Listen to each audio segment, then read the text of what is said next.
दोस्तों नमस्कार। मैं हिम्मत सिंह, विमर्श मीडिया और आर्किटेक्ट इंडिया का एक संयुक्त कार्यक्रम है।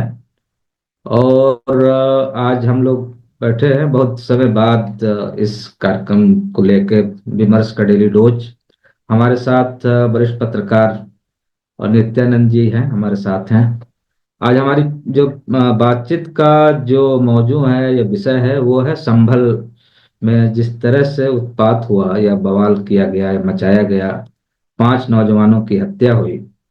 और जो फुटेज देखने को मिला उसमें जिस तरह से पुलिस का जो पूरा रुख है, वो एक तरह से दंगाइयों के रूप में वो काम कर रही है।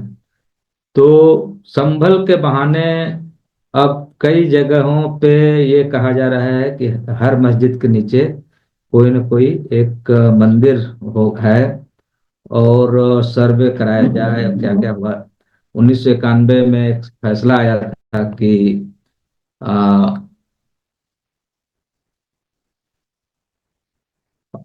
हाँ, 1991 में एक फैसला आया था कि बाबरी मस्जिद के बाद अब किसी भी जो पुरातात्विक जो के हिसाब से भी, और पुराने जो 100 साल पुराना, 100 साल से जिनका पुराना जिनका इतिहास है, अब उसके बारे में अब कोई चर्चा नहीं होगी या उस पर अब कोई विवाद नहीं खड़ा किया जाएगा। लेकिन पूर्व chief justice of India Chandrachud साहब ने जाते जाते एक उसमें एक पलीता और लगा दिया, और वो पलीता ये था कि बनारस में ज्ञान वापी मस्जिद में एक मंदिर होने का सुराग और सर्वे कराने का एक आदेश दे दिया कि मैंने जांच करने में क्या जाता है। तो कुल मिला के अब उसी का एक बहाना है, उसको ही एक हथियार के रूप में, एक जुडिशियल कहिए कि एक कानून को एक हथियार के रूप में इस्तेमाल करना, और उसी के इस्तेमाल से अपने आप को बचा लेना। ये एक पूरी प्रक्रिया आपको दिखाई देगी। अभी इसके साथ साथ मध्य प्रदेश के धार का एक मस्जिद है, वहाँ पे भी इसी तरह का एक याचिका दायर की गई है। इसके साथ साथ अजमेर शरीफ जो विश्वविख्यात एक दरगाह है, वहाँ याचिका दायर की गई है। और हर जगह कोई ना कोई एक शिगुफा छोड़ा जाता है कि यहाँ मंदिर था और मंदिर को तोड़ के ये सब किया गया है। तो ये तो एक बात है। लेकिन इसके साथ ये हुआ क्यों, एक अचानक इसकी बाढ़ क्यों आ गई है, इस पे भी हम चर्चा करेंगे। इसके जरिए क्या आरएसएस या भारतीय जनता पार्टी वो तमाम मुद्दों से भटकाना चाहती है, या ये मान लिया जाए कि वो अब नए तरह के भारत बनाने की जो प्रक्रिया उसकी है, उस दिशा में वो बढ़ रही है। तो बहुत बहुत स्वागत है नित्यानंद जी आपका। नमस्कार। अभी आपने संभल का मसला देखा, और अभी भी वहाँ बहुत तनाव है। 5 नौजवानों की हत्या हुई, और पुलिस जिस तरह से वहाँ अग्रेसिव होके, और इसके पहले आप ये भी देखे होंगे कि चुनाव के समय उपचुनाव हो रहे थे, और पुलिस जो है कोशिश कर रही थी कि लोग वोट न डालें। और अ, अ,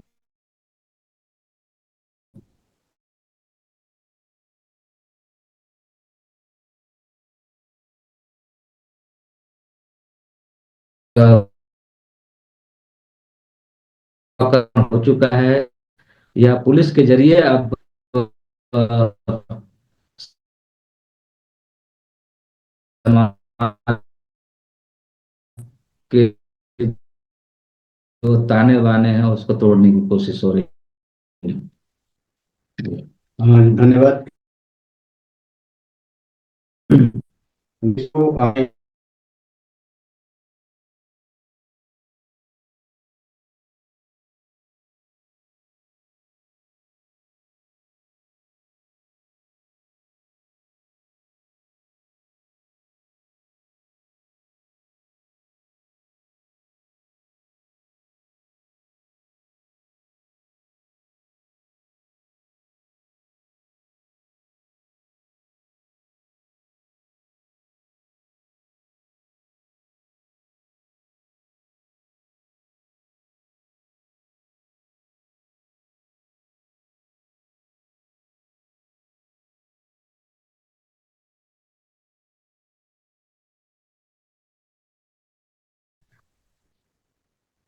जी ओके। जी ठीक है। हाँ, तो जो मैं जो कह रहा था कि जो बात आपने जो पूछी कि हम्म पुलिस और तमाम चीजें, देखिए इसकी मतलब आपको याद है कि जो 92 में हुआ था, 92 में, जब बाबरी मस्जिद जी को जिस तरह से ढहाया गया, और उसके बाद जो हमारी जो न्यायिक जो प्रणाली है, और उसमें जिस तरह का मतलब अंत में जो वो आया, कहा गया कि भाई मतलब उस किसी ने नहीं गिराया, वो मान लीजिए कि स्वतः गिर गया, और हम्म एक वो था, उसमें किसी को सजा भी नहीं हुई, जबकि उसके तमाम जो एविडेंस और वक्तव्य और वो तमाम वो चीजें मौजूद है, मौजूद होने के बाद भी वो चीजें जी अदालत ने एक तरह से खारिज कर दिया या नहीं सुनवाई हुई, और कहा गया मतलब ये मान लीजिए कि एक जो मेजोरिटी जो वर्ग है या जिनकी अब सत्ता है, जिन्होंने सत्ता के लिए ये काम किया था, तो अदालत ने उन्हीं का साथ दिया और उनके पक्ष में एक तरह से फैसला दिया। हम्म तो सवाल सिर्फ ये नहीं है कि बात पुलिस की नहीं है, पुलिस इस देश में स्वतंत्र नहीं है, पुलिस उस प्रशासन के अंडर काम कर रही है, या उसके जो सिपाही, उनको जो आदेश मिलता है, अब जो एसएचओ हो या जो भी हो, वो अपनी मर्जी से नहीं करता। इक्का दुक्का केस होगा कि जहाँ पे वो शायद अपने जातिगत प्रभाव है उसका वो करता है, लेकिन उसे पूरी छूट किसने दी है? जो एनकाउंटर हुए हैं, कथित तौर पे जो एनकाउंटर जिनको कहा जाता है न्यायिक, और जिस तरह अभी आप पूरी अगर सूची देखेंगे तो ये बात अ, आपके समझ में आ जाएगी कि पुलिस का इस्तेमाल कैसे हो रहा है, मतलब शासन द्वारा, प्रशासन द्वारा। लेकिन जो आज का विषय है, आपने जो पूछा है उसमें, अब ये देखिए कि जब अयोध्या का फैसला आया, उसके बाद एक नारा दिया था कि मथुरा काशी बाकी है, आपको याद होगा, तो हम्म मथुरा काशी बाकी है, ये उसी कड़ी में ये चीजें चल रही हैं। हम्म और इनको क्योंकि सत्ता इनके पास है, और इनको बल इस तरह से इसलिए भी मिला है कि जाते जाते जो हमारे पूर्व जो इससे पहले के जो चीफ जस्टिस थे, उन्होंने क्या कहा, वो कह रहे थे कि मैं उसमें जाके दुविधा में ये अटक गया था, जो भी उनको हुआ तो वो फिर भगवान के शरण में वो गए, हम्म उन्हीं के शरण में गए, और वो एक तरह से उनसे प्रेरणा लेके या उन्हीं के उससे वो जाके उन्होंने फैसला दिया। जी तो जब पूरा प्रशासन और पूरी व्यवस्था किसी के पास हो, तो उसमें जो कुछ होगा, उसमें अब जब सवाल उठाएंगे, तो उस सवाल का असर उतना नहीं होगा, क्योंकि सवाल को हल करने वाले जो तंत्र हैं, वो सर उसके कब्जे में है जो ये कुछ करवा रहा है। हम्म तो ये सिर्फ बात मस्जिद है उसका नहीं है, जो उस नारे का याद की, उस नारे को याद कीजिए जिसमें ये कहा उन्होंने कि मथुरा थी, मथुरा काशी का मतलब होता है और भी जो तमाम अभी आज के अखबार में ये आया है कि इसी तरह के अयोध्या की तरह का वो कर्नाटक के जो इनके बीजेपी के जो एक नेता हैं, एमपी या एमएलए हैं, उन्होंने कहा कि इस तरह की चीजें होनी चाहिए। तो लगातार जो मतलब जिनको ये कंट्रोल करना चाहिए, जो ये इसको नियंत्रण कर सकते हैं, नियंत्रित कर सकते हैं, वो खुद सत्ता की तरह कर रहे हैं। उसका एक छोटा सा एग्जाम्पल आप देखिए कि लोकतंत्र में जब किसी मतलब चुनाव प्रक्रिया जो ईवीएम का मसला है, अभी उसको लेके भी जो अदालत का क्या वो आया है, ठीक है, तो ये लगातार आप देखेंगे, इसलिए जो पुलिस या जो ये सब कुछ प्लान था, और ऐसा नहीं है कि संघ की जरूरत वाली जो बात की, वो कोई जरूरत नहीं, वो उनके जिले में पहले से था।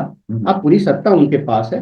हाँ, संघ के बड़े नेता या प्रधानमंत्री तक के जो नेता हैं वो ये जरूर कहेंगे ऐसा कुछ नहीं है, लेकिन उनके जो निचले जो उनके नीचे जो नेता है दूसरे पद पर, वो इस तरह की चीजें बोलेंगे, और वो लगातार होता है, और ये लगातार होता है। भाई, जिस लोकतंत्र के मंदिर जिसको कहते हो संसद में, याद कीजिए, वो बीएसपी के जो एमपी थे, हाँ, जी जी और बिल्कुल गाली दिया था। उनको जिस तरह से उनके जातिगत और उनके उसको लेके हम्म जो बात कही गई थी, उसमें क्या एक्शन, कोई एक्शन तो हुआ नहीं। हम्म विपक्ष के नेताओं को, एमपी एमएलए को भले ही एक दिन में 150 लोगों को वो करना पड़े, सस्पेंड करना पड़े, तो वो कर देते हैं, लेकिन जो बीजेपी का नेता है, अगर वो कुछ कह देता है और एक मुस्लिम मतलब दूसरे पार्टी के नेता को कह देते हैं आतंकवादी, और जो भी मतलब जो असंशयद इसको बोलते हैं, तो उसमें और वो प्रधानमंत्री या कोई उन पे कोई टिप्पणी तो आती नहीं है उस चीज पे। तो इसलिए जो सवाल आप कह रहे हैं कि संघ की जरूरत नहीं है, संघ को भी ये मालूम है जो कि बीजेपी के बगैर जो मैं पॉलिटिकल ये पावर है। मेरा जरूरत मतलब दुस्साहस जो है ये इसके पीछे क्या सत्ता ही है, या ये एक एक और कुछ सवाल और आ रहा है कि जैसे जैसे अडानी का मामला गहराता जा रहा है, चाहे वो अमेरिका का मामला हो या भारत में जिस तरह से उसके उस एक्सपोज हो गया है, तो कहीं उसको उससे ध्यान भटकाने के लिए ये सब तो नहीं हो रहा है। नहीं, अडानी का मुझे नहीं लगता। अडानी, देखिए, अडानी का मसला तो कोई भी आए, अडानी, क्योंकि अडानी का पैसा है और देश चलाने के लिए पैसा चाहिए, जो भी है, चाहे वो विपक्ष की भी सरकार है जहां, वहां भी अडानी का है। अडानी का मसला उतना महत्वपूर्ण नहीं। और अडानी जब से ये, अब से रफाल डील जब हुआ था, या उससे पहले जो पहली जो यात्रा प्रधानमंत्री की हुई थी, जो अडानी के प्लेन से वो गए थे जी जी जी। जब ऑस्ट्रेलिया, तो वो चीजें अब एक्सपोज है वो पूरी तरह से। तो अडानी इतना बड़ा नहीं है। और लोगों को अदालत ने खुद कहा ना, जब जांच हुआ तो अदालत ने ही मना मना कर दिया, ये उस तरह से जांच नहीं हुई। तो अदानी का ऐसा नहीं है, अदानी के बगैर चलेगा भी नहीं। अदानी का पैसा लगा हुआ है और सबके पास है। अदानी का मतलब मसला जो है, इनको अब मिला है, इनको ये लग रहा है कि जो पूरा जो तंत्र है, जो इस चीज को इन्वेस्टिगेट करेगा, चाहे ईडी, सीबीआई या जो भी इस तरह के जो संस्थाएं हैं, वो संस्थाएं पूरी तरह से इनके पास है और इनके साथ हो गए उनको, क्योंकि उसमें इस तरह के लोग बिठाए जा चुके हैं तमाम, कि वो आपके खिलाफ कुछ करेंगे नहीं। सेबी का मसला ही देख लीजिए ना। तो इसलिए ऐसा कुछ नहीं है कि वो, हाँ, हंगामा जरूर होगा, हंगामा के लिए ये करने की उनके पास और भी बहुत सारी चीजें उसमें वो कर देंगे। बात है कि जो संघ के एजेंडे में था, जो अब तक शायद खुल के बाहर नहीं आया था, इनके 2014 के बाद से धीरे धीरे वो चीज आई है। मतलब कुल मिला के आप कहना चाहते हैं कि जो अगले साल शताब्दी वर्ष मनाया जा रहा है, तो उस समय तक कुल मिला के अब पूरा कब्जा कर लेने का जो पूरा मुहिम है, जी, वो उसी का हिस्सा है ये सब चीजें। हाँ, मतलब जो जनसंघ की जो स्थापना हुई थी ना, मतलब ये 1925 में जब हुई थी, हाँ, आरएसएस की। हाँ, आरएसएस की, तो जी। ये अब 100 साल इनके पूरे होने वाले हैं। तो 100 साल में इनको कुछ तो होगा। पहले कहा कि नहीं मनाएंगे, फिर यू पिछले इलेक्शन के उसमें जो है, लोकसभा इलेक्शन में थोड़ी इनकी वो रही संघ और इसके बीच में, क्योंकि जेपी नड्डा ने कुछ कह दिया था कि हमें उसकी जरूरत नहीं है, अलग है। लेकिन ये दोनों को मालूम है कि संघ की जो राजनीतिक वो है, जो मतलब जिसके लिए प्रशासन और सत्ता उनको चाहिए, उसके लिए उनके पास वो बीजेपी है। बीजेपी को मालूम है कि ऑन ग्राउंड बीजेपी बिना संघ के सक्सीड करने के लिए बिना उनको चाहिए, दोनों का साथ चाहिए। और ये महाराष्ट्र के चुनाव में ये चीज दिखा कि वहां पे इनकी सत्ता भी थी एक तरह से, और उसमें इन्होंने पूरी ताकत लगाई। और वो ये जिस तरह का, या जो हरियाणा में जो जो रिजल्ट आया, तो उसमें बाद में इनके बीच में हुई जो बैठकें हुई, कई दौर हुई, ये भी दौड़े, नागपुर दौड़े साहब, तो कोई जो बैठकें हुई, तो उसमें ये बात कही गई कि एक दूसरे के बगैर नहीं चला जाता है, और बीजेपी को सत्ता में रहने के लिए संघ की मदद चाहिए। उसी तरह से कुछ अगर ऑन ग्राउंड करना है, तो संघ को भी सत्ता चाहिए। तो इसमें कोई ऐसा नहीं है, कोई अलग नहीं है। तो बीच में होता है ना, खटपट हो जाती है पति पत्नी, या उसमें जो है बाप बेटे में झगड़ा, एक ही परिवार है। तो ये कोई अलग से कुछ नया नहीं हो रहा, नया नहीं हो रहा। ले एक और सवाल और उभर के आ रहा है कि जिस तरह से राहुल गांधी या तमाम इंडिया अलायंस ने जाति जनगणना की बात जिस जोर शोर से उठाई है, और साथ ही साथ पार्टिसिपेटरी एक डेमोक्रेसी की बात वो कर रहे हैं, मतलब भागीदारी हो सबकी, तो कहीं की काट के लिए तो ये सब चीजें नहीं हो रही है कि इधर हिंदुत्व का पूरा मुहिम चला के एंटी मुस्लिम हिंदुओं को इकट्ठा कर लिया जाए। इनमें जो बांटने की बात है, बैकवर्ड, ओबीसी, दलित, आदिवासी, वो कहीं इनके मुहिम के खिलाफ न खड़े हो जाए। तो ये भी कहीं इसका, इसलिए इतना जल्दी जल्दी, भाई इनका तो 100 साल का इतिहास है, वो तो करते ही रहे हैं, लेकिन इधर बहुत तेजी से करना शुरू किया। हाँ, देखिए, तेजी से इसलिए किया, आप जो कह रहे हैं उसमें कुछ हद तक अगर मान भी लें, लेकिन आप देखें कि जब चुनाव हो रहा होता है, या चुनाव से ठीक पहले, इस तरह की चीजें थोड़ी तेज हो जाती है। उधर विपक्ष का भी है कि अब जातिगत जनगणना की बात तो कर रहे हैं, लेकिन जो उनमें भी आते हैं कि उनके जो संगठन है उसमें वो कितना वो देते हैं, तो ये क्रॉस वो चलता रहता है। और आम जनता जो है, जो उस क्लास का है, जिसको नौकरी चाहिए या रोटी चाहिए, या जिसको खाते में कैश पैसा चाहिए, एक बहुत बड़ा वर्ग वो है कि जो फ्री बीज की बात तो कर रहा है, लेकिन होता है कि आपने, भाई, एक मान लीजिए कि एक राज्य की जो जनसंख्या है, आधी आबादी जो है, उसके खाते में आप कहते हैं कि हम इतना पैसा देंगे, तो कैश फॉर, ये कैश देके वोट लेना हो रहा है ना। तमाम पार्टियां ये इस तरह के वादे कर रही है। तो अब उसमें कौन ज्यादा कौन है, तो ये चीजें दे रही। दूसरा है कि आप SC ST OBC ये जो भी बात करें, जाति एक फैक्टर है, बहुत बड़ा फैक्टर है। बावजूद उसके जब आता है ना कि इन जातियों को आप कहते हैं कि आप हिंदू हैं, या जो नैरेटिव चलाया जाता है, और जब मंदिर उसमें आता है तो उसमें भारी पड़ जाता है। कैश और ये वाला जो आपका एक मेजोरिटी वाला जो ग्रुप है, वो भारी हो जाता है। और उसमें जनता ये समझने की बात नहीं कि आपको संविधान की वो करनी है या लोकतंत्र को बचाना है, तो इस तरह के नेटिव वहां नहीं चलता। आप उस जनता से बात कर रहे हैं ना, जिसको एक सॉरी जिसको एक आज के तारीख में नया मोबाइल चाहिए, जिसके घर में राशन चाहिए, क्योंकि उस घर का एक लड़का देखेंगे कि जो शायद 2 लाख की बाइक चला रहा होगा, लेकिन वो राशन लेने महीने का एक दिन जो है वो बैग लेकर राशन लेने पहुंच जाता है। तो इसको मिल रहा है कि मुझे तो नहीं करना, मैं बाइक ही चला रहा हूँ, मुझे राशन तो आ ही रहा है ना, तो ये चिंता खत्म हो गई। मैंने कुल मिला के इस जो वर्ग है, जो नया वर्ग है, हाँ। उभर के आ रहा है जी।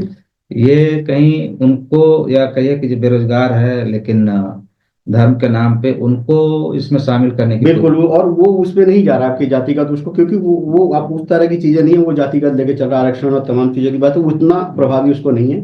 गांव या कुछ उस क्षेत्रों में जहां हो रहा है कि जिनको कुछ मिला है आदिवासी बहुल क्षेत्रों में, लेकिन उसके बावजूद अगर देखेंगे कि जहां आदिवासी बहुल क्षेत्र हैं या जिन राज्यों में, जैसे आप देखिए कि छत्तीसगढ़ में जो रिजल्ट आया है, जो परिणाम आया है, तो भाई आदिवासी बहुल वहां पे आदिवासी है। क्या रिजल्ट आया वहां पे? ऐसा नहीं है कि भूपेश बघेल ने बहुत अच्छा काम नहीं किया था, सबकी वो थी जो चीजें आई थी, ऐसा कैसे पलट गया? तो सारा खेल ये सब चुनाव आयोग को भी मालूम है कि जो अभी महाराष्ट्र में भी जो कुछ पैसे पकड़े गए थे, उस पर जो बात आई है, तो आप देखेंगे जो मैं बात कह रहा हूँ, पूरी तरह से अगर पूरा तंत्र मेरे अंडर आ जाए, मेरे कब्जे में आ जाए, जो भी होता है, तो मैं भले ही कम ज्यादा हो, लेकिन वो कम बेसी परिणाम मेरे पक्ष में ही आएगा। नहीं, लेकिन एक चीज और है कि जिस तरह से अभी GDP गिरी है देश की, और अभी पहली तिमाही में 5 दशमलव कुछ % पे आके आ गया है, अटक गया है 6 साढ़े 6 से होते होते, और सरकार का ही आंकड़ा है। तो एक और तो भयंकर किस्म के जो आर्थिक बोझ सरकार पे पड़ रहा है, या घाटे में जा रही है, एक तरह से बहुत बड़ा संकट उसके सामने दिखाई दे रहा है। इस तरह के जो सामाजिक पूरा कहिए कि विचलन होगा या बवाल होगा समाज में, तो कोई क्यों आएगा यहाँ इन्वेस्ट करने के लिए, अपना पैसा लगाने के लिए? इसकी चिंता नहीं है सरकार को? सरकार को होगी या नहीं होगी? अच्छा, जिस GDP की बात कर रहे हैं, जिस आबादी की बात हम कर रहे हैं, जी जी, क्या वो GDP के बारे में कुछ जानते हैं? क्या वो नाम? मैंने वो प्रभावित तो वो भी होगा। हाँ, प्रभावित होगा, बेशक वो प्रभावित होगा, या महंगाई 80 रुपये किलो हर सब्जी, 80 रुपये 90 रुपये किलो जब अब खाना पड़ रहा है, तो आप किसी से ये बात जाके कहिए, और वो जो जवाब आपको देगा, तो हो सकता है कि आपको दुख हो या आपको हैरानी हो। ठीक है, वो फ्री अनाज की बात कहता है, वो ये कहता है कि भाई यूक्रेन और रूस के बीच में युद्ध रुकवा दिए पापा ने। हाँ, तो अभी भी नहीं तो रुका। पापा जब युद्ध रुकवा सकता है, और पापा ने ये बात खुद कह दिया कि वो मनुष्य नहीं है। आप इस बात को देखिए। जी जी जी, इनके ही सदस्य थे जिन्होंने कहा कि भाई वो राम को ले जाके वो मंदिर, राम को घर दे रहे हैं। ठीक है, तो ये प्राण प्रतिष्ठा करने वाले जो लोग हैं, तो ये तमाम चीजें GDP बीडीपी समझनी, मैंने आपको अभी कहा कि एक बहुत बड़ा वर्ग तैयार है, जिसको ना लोकतंत्र ना संविधान को समझ नहीं, और अभी जो वर्ग आ रहा है उसमें ये चेतना भी नहीं, विशेषकर जो अर्बन एरियाज में है या सबर्बन एरियाज में है, वहां पे इन चीजों पे बात, संविधान की तो चीजें ही खत्म कर दी आपने, तो टेक्स्ट बुक से तमाम चीजें हटा दी है। मेरी मोटी समझ ये कहती है, मैं आम लोगों की बात करता हूँ, मैं डीप बात नहीं कहता हूँ। जी जी जी, मैं अगर ट्रेन में किसी से बात करूं तो कहता है कि भाई कोरोना के टाइम फ्री अनाज देके लोगों को बचाया। जी जी, ठीक है, चलिए ठीक है। अभी इस हम तरह हम बात हो रही थी संभल के बहाने, और चूंकि हमारे पास समय बहुत कम है, तो दोस्तों आप हमारे चैनल को पहले तो सब्सक्राइब करें।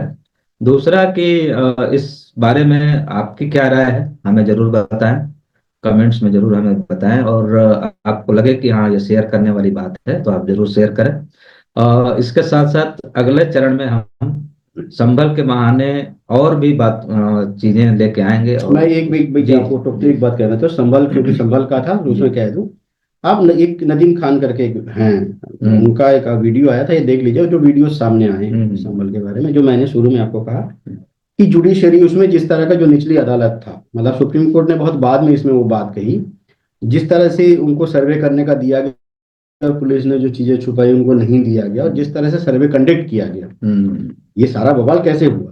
तो जो मैं शुरू में कह रहा था कि ये ऐसा नहीं है कि कोई जरूरत बढ़ने की जरूरत है, ये इनके एजेंडे में था, इस तरह से चीजें इनको करना था। जितना ये करेंगे उतना पोलराइजेशन होगा, ध्रुवीकरण उतनी होगी, और ये उसी पे चल रहे हैं। 2025 आने वाला है, महीना भर रह गया है। जी जी जी, ठीक है, ये जी बहुत बहुत धन्यवाद नित्यानंद जी आपका। और दर्शकों आपसे भी अपील है कि अब हम नए सिरे से, नए ढंग से हम रोज आपके सामने हाजिर होंगे नए विषयों को लेके। और हम केवल खबरें नहीं बताते हैं, खबरों के पीछे की क्या कहानी है, उसका क्या, उसके पीछे क्या क्या खेल हो रहे हैं, उसको हम आपके सामने ले आते हैं।